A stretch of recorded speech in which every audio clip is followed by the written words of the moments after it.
नमस्कार दोस्तों, स्वागत है आपका ग्राइंडिंग सक्सेस चैनल पर। आज इस वीडियो में हम भारत के राष्ट्रपति, उनके पद, उनकी शक्तियां व उनसे संबंधित महत्वपूर्ण अनुच्छेद के बारे में पढ़ेंगे। ठीक है, तो देखिए, राष्ट्रपति, प्रेसिडेंट। राष्ट्रपति देश का प्रथम नागरिक होता है। ठीक है, भारतीय संविधान के भाग 5 के अनुच्छेद 52 में भारत के राष्ट्रपति के बारे में बात की गई है। तो जो भारतीय संविधान का भाग 5 है, उसके अनुच्छेद 52 में भारत के राष्ट्रपति के बारे में बताया गया है। ठीक है, अनुच्छेद 52। अनुच्छेद 52 यह बताता है कि भारत का एक राष्ट्रपति होगा और वह संघ की कार्यपालिका का प्रमुख होगा। ठीक है, राष्ट्रपति भारत का प्रथम नागरिक होता है। जो राष्ट्रपति है वो भारत के पहले प्रथम नागरिक होते हैं, जिन्हें एकता और अखंडता का प्रतीक माना जाता है। अब इसमें देख लेते हैं अनुच्छेद 53। अनुच्छेद 53 यह अनुच्छेद संघ की कार्यपालिका शक्तियों के बारे में बात करता है। ठीक है, अनुच्छेद 53 में संघ की कार्यपालिका जो शक्ति हैं उसके बारे में बात की गई है। ये शक्तियां राष्ट्रपति में निहित होती हैं। ठीक है, राष्ट्रपति इन शक्तियों का प्रयोग प्रत्यक्ष रूप से या अपने अधीनस्थ अधिकारियों के माध्यम से कर सकते हैं। तो जैसे एग्जाम में क्वेश्चन आ गया है, बताइए अनुच्छेद 53 में क्या बताया गया है। तो यह अनुच्छेद जो है, अनुच्छेद 53 संघ की कार्यपालिका शक्तियों के बारे में बात करता है और जो ये शक्तियां हैं ये राष्ट्रपति में निहित होती हैं। ठीक है, इन शक्तियों का प्रयोग जो है राष्ट्रपति प्रत्यक्ष रूप से या अपने अधीनस्थ अधिकारियों के माध्यम से कर सकते हैं। यह अनुच्छेद 53 बताता है। उसके बाद आता है अनुच्छेद 54।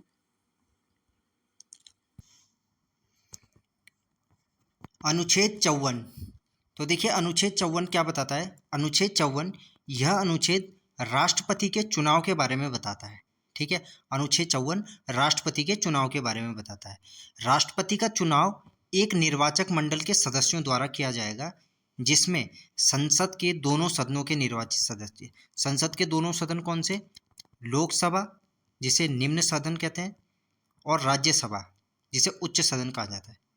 ठीक है, तो निर्वाचक मंडल में लोकसभा के निर्वाचित सदस्य और राज्यसभा के निर्वाचित सदस्य, और जो राज्यों की विधानसभाओं के निर्वाचित सदस्य हैं वो भी शामिल होंगे। ठीक है, तो राज्यों की जो विधानसभाएं हैं उनके निर्वाचित सदस्य शामिल होंगे। ठीक है दोस्तों, इसमें थोड़ा देखिए, इसमें केंद्र शासित प्रदेशों की विधानसभाओं के निर्वाचित सदस्य भी शामिल होंगे। तो केंद्र शासित प्रदेश कौन कौन से? एक हो गया हमारा दिल्ली, जो हमारी राजधानी है, और एक हो गया पुदुचेरी। ठीक है, तो इन दो केंद्र शासित प्रदेशों की विधानसभाओं के सदस्य भी, जो निर्वाचित सदस्य हैं, वे भी राष्ट्रपति के चुनाव में शामिल होंगे। ठीक है, तो यहाँ से डायरेक्ट क्वेश्चन बन जाता है कि बताइए कि राष्ट्रपति के चुनाव में कौन कौन शामिल होता है। तो राष्ट्रपति के जो निर्वाचक मंडल है उसमें संसद के दोनों सदनों के, लोकसभा और राज्यसभा दोनों के निर्वाचित सदस्य, और जो राज्य की विधानसभाएं हैं उनके निर्वाचित सदस्य। ठीक है, राज्य की विधानसभाओं के निर्वाचित सदस्य, और केंद्र शासित प्रदेश जिसमें दिल्ली जो हमारी राजधानी है, और पुदुचेरी, जो दिल्ली और पुदुचेरी की जो विधानसभाओं के निर्वाचित सदस्य हैं वो भी राष्ट्रपति के चुनाव में शामिल होंगे। ठीक है, आगे देख लेते हैं अनुच्छेद 55। तो देखिए अनुच्छेद 55 क्या कहता है। यह अनुच्छेद राष्ट्रपति के चुनाव के तरीके के बारे में बात करता है। अनुच्छेद 54 में तो राष्ट्रपति के चुनाव था, इसमें चुनाव का तरीके के बारे में बताता है। तो राष्ट्रपति का चुनाव आनुपातिक प्रतिनिधित्व के अनुसार एकल संक्रमणीय मत यानी सिंगल ट्रांसफरेबल वोटिंग सिस्टम और गुप्त मतदान द्वारा होता है। ठीक है, यहाँ से एग्ज़ाम में क्वेश्चन पेपर में डायरेक्ट क्वेश्चन आ जाता है, बताइए जो राष्ट्रपति के जो चुनाव का तरीका वो किस प्रकार का है। तो क्या है? एकल संक्रमणीय मत। ठीक है, सिंगल ट्रांसफरेबल वोटिंग सिस्टम। देखिए इसमें होता क्या है, तो देखिए इसमें देख लेते हैं जो राष्ट्रपति के चुनाव का तरीका है वो किस प्रकार का है। मानो 1, 2, 3 और 4 ये राष्ट्रपति पद के लिए उम्मीदवार है। ठीक है, तो इसमें क्या होगा, जो निर्वाचक मंडल है तो उसके प्रत्येक सदस्य को, तो निर्वाचक मंडल में मैंने आपको पीछे बताया है कौन कौन शामिल है। लोकसभा और राज्यसभा के दोनों के निर्वाचित सदस्य, प्लस राज्य की विधानसभाओं के निर्वाचित सदस्य, और दिल्ली और पुदुचेरी जो केंद्र शासित प्रदेश है इनकी विधानसभाओं के निर्वाचित सदस्य राष्ट्रपति के चुनाव में निर्वाचक मंडल में शामिल है। ठीक है, तो इसमें क्या होता है, राष्ट्रपति के चुनाव का तरीका क्या है कि जैसे मान लो जो निर्वाचक मंडल के सदस्य हैं ना, तो प्रत्येक सदस्य को क्या होता है कि एक मतपत्र दिया जाता है। ठीक है, उसके उसमें क्या होता है, वो अपनी वरीयता के अनुसार जिसे वो प्रेफरेंस करना चाहे, जिसे प्रेफर करना चाहे, मतलब जो उसकी इच्छा है जिसे पहले नंबर पे रखना चाहे, तो वरीयता के क्रम के अनुसार वो सबके नाम लिखेगा। तो मानो जैसे मुझे एक मैं एक निर्वाचक मंडल का सदस्य हूँ, उदाहरण के तौर पे समझ लीजिए, मानो कि मैं निर्वाचक मंडल का एक सदस्य हूँ, मुझे एक मतपत्र मिला है और ये 1, 2, 3 और 4, ये 4 जो उम्मीदवार हैं, ये राष्ट्रपति पद के लिए उम्मीदवार हैं।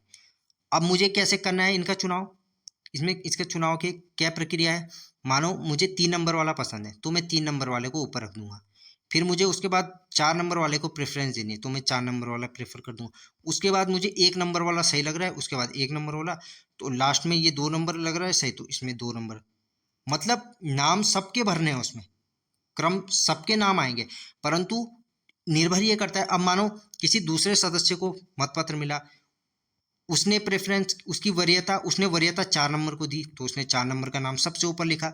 उसके बाद उसने दूसरे नंबर पे 1 नंबर वाले को वरीयता दी, तो ये दूसरे नंबर वाले को। उसके बाद उसे 3 नंबर वाला को वरीयता दी, तो 3 नंबर, उसके बाद 2 नंबर। तो इस प्रकार राष्ट्रपति के चुनाव की प्रक्रिया है। ठीक है, इस चीज को आपने ध्यान रखना है। नेक्स्ट है अनुच्छेद 56। अनुच्छेद 56 राष्ट्रपति के कार्यकाल के बारे में बात करता है। ठीक है, तो अनुच्छेद 56 में राष्ट्रपति के कार्यकाल के बारे में बताया गया है। इसमें क्या है, राष्ट्रपति जो है अपने पद पर पद धारण करने की तिथि से 5 वर्ष की अवधि तक अपने पद पर बना रहता है। ठीक है, तो 5 वर्ष तक राष्ट्रपति अपने पद पर बना रहता है। राष्ट्रपति क्या है, अपने 5 वर्ष के कार्यकाल के बाद, जब राष्ट्रपति के कार्यकाल को 5 वर्ष हो जाएंगे, उसके बाद भी पद पर बना रह सकता है जब तक उसका उत्तराधिकारी यानी कोई अगला राष्ट्रपति पद ग्रहण न कर ले। ठीक है, और इसमें क्या है, राष्ट्रपति अपने पद पर पुनः निर्वाचित हो सकता है, और वह कितनी भी बार पुनः निर्वाचित हो सकता है। ठीक है, इसमें एक चीज और देख लीजिए, राष्ट्रपति अपने पद पर पुनः निर्वाचित हो सकता है, वह कितनी भी बार पुनः निर्वाचित हो सकता है। तो इसमें क्या है, ऐसा नहीं है, कोई बाउंडेशन नहीं है, कोई लिमिट नहीं है कि भाई एक बार कोई राष्ट्रपति बन गया, 2 बार राष्ट्रपति बन गया तो उसके बाद वो राष्ट्रपति पद के लिए दावेदार नहीं होगा, ऐसा नहीं है। राष्ट्रपति जो एक बार राष्ट्रपति बन गया, दूसरी बार बन गया, तीसरी बार बन गया, मतलब वो उस पर वो पुनर्निर्वाचित हो सकता है कितनी भी बार। ठीक है, जैसे अमेरिका में तो 2 बार है कि अगर कोई 2 बार राष्ट्रपति बन गया तो उसके बाद वो राष्ट्रपति पद के लिए उम्मीदवार नहीं रहेगा। ठीक है, परंतु इंडिया में ऐसा नहीं है, भारत में ऐसा नहीं है। कोई अगर एक बार राष्ट्रपति बन गया है तो वह कितनी भी बार पुनः निर्वाचित हो सकता है। ठीक है, ऐसा नहीं है कि वो एक बार बन गया, 2 बार बन गया, 3 बार बन गया तो उसके बाद वो राष्ट्रपति उम्मीदवार नहीं होगा, ऐसा नहीं है। वो कितनी भी बार राष्ट्रपति पद के लिए पुनः निर्वाचित हो सकता है। ठीक है, इस पॉइंट को भी आपने ध्यान रखना है। ठीक है, आगे देखते हैं अनुच्छेद 57। अनुच्छेद 57 किस बारे में बात करता है, अनुच्छेद 57 राष्ट्रपति के पुनर्चुनाव के लिए अर्हता, अर्हता का मतलब एलिजिबिलिटी, क्वालिफिकेशन, ठीक है, के बारे में बात करता है। यानी कोई भी व्यक्ति जो राष्ट्रपति के पद पर रह चुका है, वह संविधान के प्रावधानों के तहत अगले 5 सालों तक फिर से राष्ट्रपति पद के लिए चुनाव लड़ सकता है। ठीक है, तो राष्ट्रपति के जो पुनर्चुनाव के लिए अर्हता, यानी अर्हता, अर्हता का मतलब यहाँ पे क्या है, एलिजिबिलिटी। ठीक है, क्वालिफिकेशन, तो अर्हता का मतलब है एलिजिबिलिटी या क्वालिफिकेशन। ठीक है, तो इसके बारे में बात करता है अनुच्छेद 57। कोई भी व्यक्ति जो राष्ट्रपति के पद पर रह चुका है, वह संविधान के प्रावधानों के तहत अगले 5 सालों तक फिर से राष्ट्रपति पद के लिए चुनाव लड़ सकता है। ठीक है, अनुच्छेद 57 यह बताता है। उसके बाद आता है अनुच्छेद 58। अनुच्छेद 58 में क्या बताया गया है, यह अनुच्छेद राष्ट्रपति चुने जाने के लिए योग्यता के बारे में बात करता है। ठीक है, डायरेक्ट यहाँ से क्वेश्चन बन जाता है क्वेश्चन एग्जाम में कि बताइए राष्ट्रपति चुने जाने के लिए योग्यता के बारे में भारतीय संविधान के किस अनुच्छेद में बात की गई है। ठीक है, तो अनुच्छेद 58 में राष्ट्रपति चुने जाने के लिए योग्यता के बारे में बात करता है, वो है अनुच्छेद 58, जो निम्न प्रकार से है। तो देखिए क्या क्या योग्यता होनी चाहिए। सबसे पहले तो वो भारत का नागरिक होना चाहिए। ठीक है, वह भारत का नागरिक होना चाहिए। नेक्स्ट, वह 35 वर्ष की आयु पूरी कर चुका हो। राष्ट्रपति पद के लिए जो उम्मीदवार है, सबसे पहले तो भारत का नागरिक होना चाहिए। राष्ट्रपति पद के लिए जो उम्मीदवार होगा, सबसे पहले तो भारत का नागरिक होना चाहिए। उसके बाद वह 35 वर्ष की आयु पूरी कर चुका हो। वह लोकसभा का सदस्य चुने जाने योग्य होना चाहिए। लोकसभा का सदस्य चुने जाने योग्य होना चाहिए, ठीक है, यहाँ पे शब्दों पे ध्यान देना। और वह संघ सरकार में या किसी भी राज्य सरकार में किसी भी लाभ के पद पर ना हो। लाभ का पद से यहाँ मतलब क्या है, वो किसी भी नौकरी पे ना हो, ठीक है, किसी भी सरकारी नौकरी पे ना हो, तो यहाँ पे लाभ के पद से वो मतलब है, तो किसी भी लाभ के पद पर ना हो। तो ये क्वालिफिकेशन, ये एलिजिबिलिटी चाहिए राष्ट्रपति के चुनाव के लिए। कुछ शर्तें हैं, ठीक है। आगे अनुच्छेद 60। तो अनुच्छेद 60 में क्या है, अनुच्छेद 60 यह मैंने आपको पिछली वीडियोज़ में बताया, 100 से 60, ठीक है, 100 से 60, 100 से शपथ, ठीक है, 100 से 60, 100 से शपथ। इस चीज़ को आपने याद रखना है, ट्रिक है, शॉर्ट ट्रिक। अगर आप इसे सही लगे तो इसे याद कर लीजिए, 100 से 60, 100 से शपथ, 60 में शपथ ली, ठीक है, राष्ट्रपति महोदय ने। तो अनुच्छेद 60 क्या बोलता है, अनुच्छेद 60 क्या बताता है, भारत के राष्ट्रपति की शपथ के बारे में बताता है, ठीक है। राष्ट्रपति अपना पद ग्रहण करने से पहले भारत के जो मुख्य न्यायाधीश है, यानी chief justice of India CJI के समक्ष शपथ लेते हैं। दोस्तों यहाँ से डायरेक्ट क्वेश्चन बनता है एग्जाम में, एग्जामिनर सीधे पूछ लेता है, बताइए जो राष्ट्रपति जो अपना पद ग्रहण करने से पहले किसके समक्ष शपथ लेते हैं। तो इसमें आपको ध्यान रखना है, जो भारत के मुख्य न्यायाधीश है CJI chief justice of India है, उनके समक्ष जो है राष्ट्रपति शपथ लेते हैं, ठीक है। आगे है अनुच्छेद 61। अनुच्छेद 61 क्या है, अनुच्छेद 61 यह अनुच्छेद राष्ट्रपति पर महाभियोग की प्रक्रिया को दर्शाता है, ठीक है, इम्पीचमेंट जिसे बोला गया है, ठीक है। यह अनुच्छेद राष्ट्रपति पर महाभियोग की प्रक्रिया को दर्शाता है, ठीक है। और महाभियोग की प्रक्रिया क्या है, महाभियोग प्रक्रिया, महाभियोग के आरोप में संसद के किसी भी सदन में प्रारंभ किया जा सकते हैं। जो महाभियोग के आरोप हैं वो संसद के किसी भी सदन में प्रारंभ किए जा सकते हैं, चाहे वह लोकसभा हो या राज्यसभा हो, ठीक है। महाभियोग, यदि राष्ट्रपति पर महाभियोग के आरोप है, वो संसद के किसी भी सदन में शुरू किए जा सकते हैं। तो संसद के जिस भी सदन में आरोप लगाए गए हैं, उस सदन की 1/4 सदस्यों के आरोप जो हैं, आरोपों पर हस्ताक्षर होने चाहिए। तो मानो जैसे लोकसभा में हुआ तो यहाँ के 1/4 सदस्य, राज्यसभा में हुआ तो यहाँ के 1/4 सदस्यों के जो हस्ताक्षर है वो आरोपों पर होने चाहिए, और राष्ट्रपति को 14 दिन का नोटिस देना चाहिए, ठीक है। तो सदन ने जो आरोप लगाए हैं, उस सदन के 1/4 सदस्यों के आरोपों पर हस्ताक्षर होने चाहिए, ठीक है, आरोपों पर हस्ताक्षर होने चाहिए जिस भी सदन ने उसकी शुरुआत की है, ठीक है। और राष्ट्रपति को 14 दिन का नोटिस देना चाहिए। ये कुछ शर्तें हैं, ठीक है। उसके बाद देख लेते हैं, महाभियोग का प्रस्ताव 2/3 बहुमत से पारित होने के बाद दूसरे सदन में आरोपों की जांच के लिए जाता है। यानी जो ये लोकसभा है या राज्यसभा है, यदि पहले यहाँ से यदि 2/3 बहुमत से यहाँ से पारित हो गया, उसके बाद वह राज्यसभा में जाएगा, ठीक है। तो राज्यसभा में भी यदि वह 2/3 बहुमत से पारित हो गया, तो उसके बाद जो है राष्ट्रपति को अपने पद से हटना होगा, ठीक है। तो देखिए इसमें भी यही दिया है, यदि दूसरे सदन से भी महाभियोग प्रस्ताव 2/3 बहुमत से पारित हो जाता है तो राष्ट्रपति को उसके पद से हटना होगा, ठीक है। तो इसमें देखिए, तो दूसरे सदन से भी महाभियोग प्रस्ताव 2/3 बहुमत से पारित हो जाता है तो राष्ट्रपति उसके पद से हट जाएगा।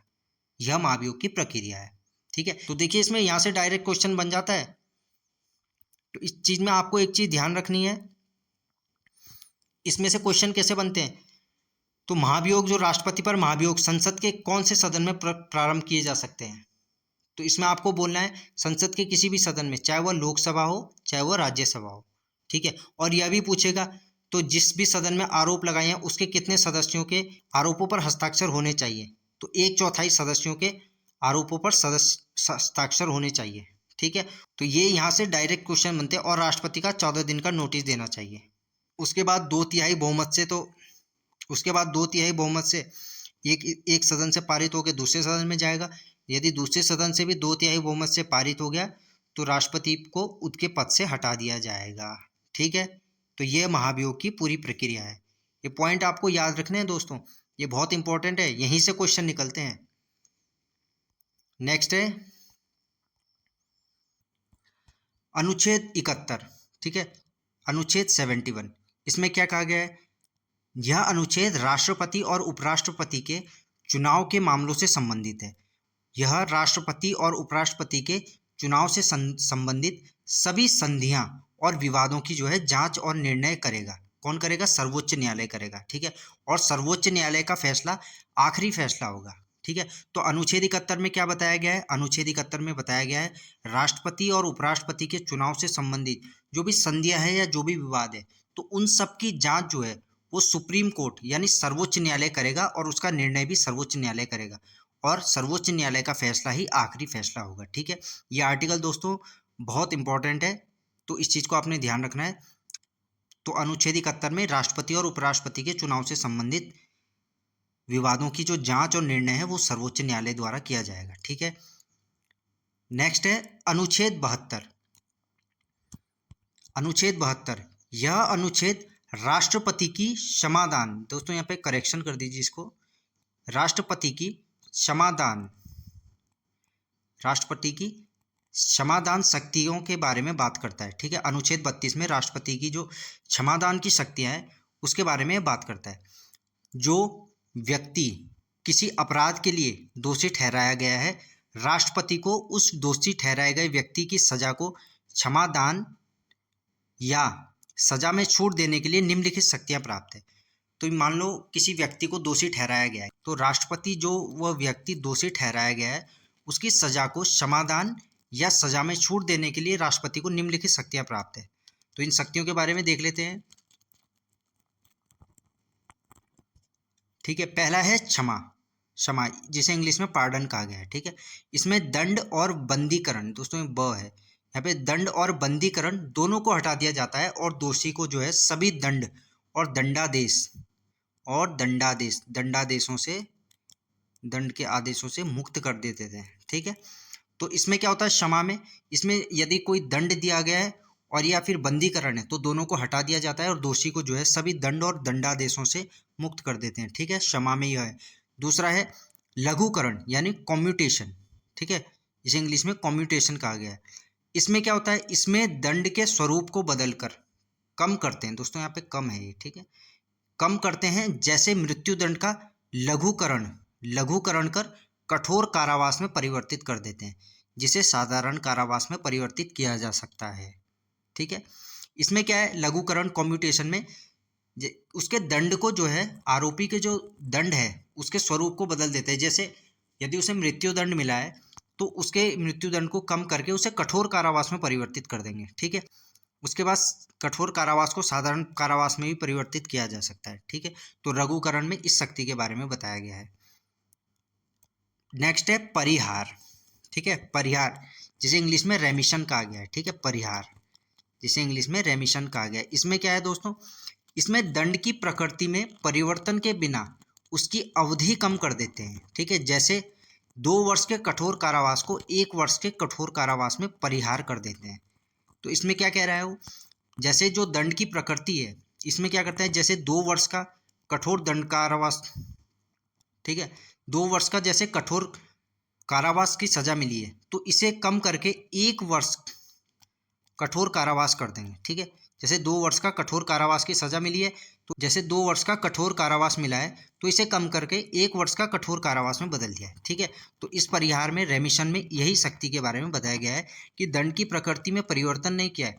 देखिए यहाँ पे भी 2 वर्ष का कठोर कारावास था और यहाँ पे भी 1 वर्ष का कठोर कारावास है, परंतु क्या है, जो इसकी समय की अवधि है इसे कम कर दिया है, ठीक है।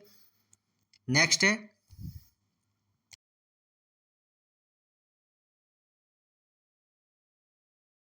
किसी दोषी को दी गई सजा को कुछ विशेष परिस्थितियों में कम करना, ठीक है दोस्तों, यहाँ पे कम करना है। जैसे शारीरिक अपंगता या महिलाओं को गर्भावस्था की अवधि के कारण किसी भी दोषी को किसी विशेष परिस्थिति में उसकी सजा को कम कर देते हैं, जैसे शारीरिक अपंगता या फिर महिलाओं को गर्भावस्था की अवधि के दौरान, ठीक है। तो विराम में यह बताया गया।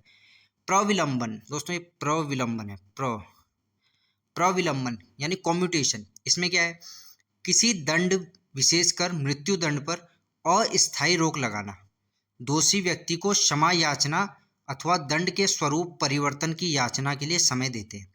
तो इसमें प्रविलंबन में क्या कहा गया है, किसी दंड विशेषकर मृत्यु दंड पर अस्थायी रोक लग जाती है और दोषी को क्षमा याचना और दंड के स्वरूप परिवर्तन की याचना के लिए इसे समय देते हैं। ठीक है, तो इसमें यह बताया गया है।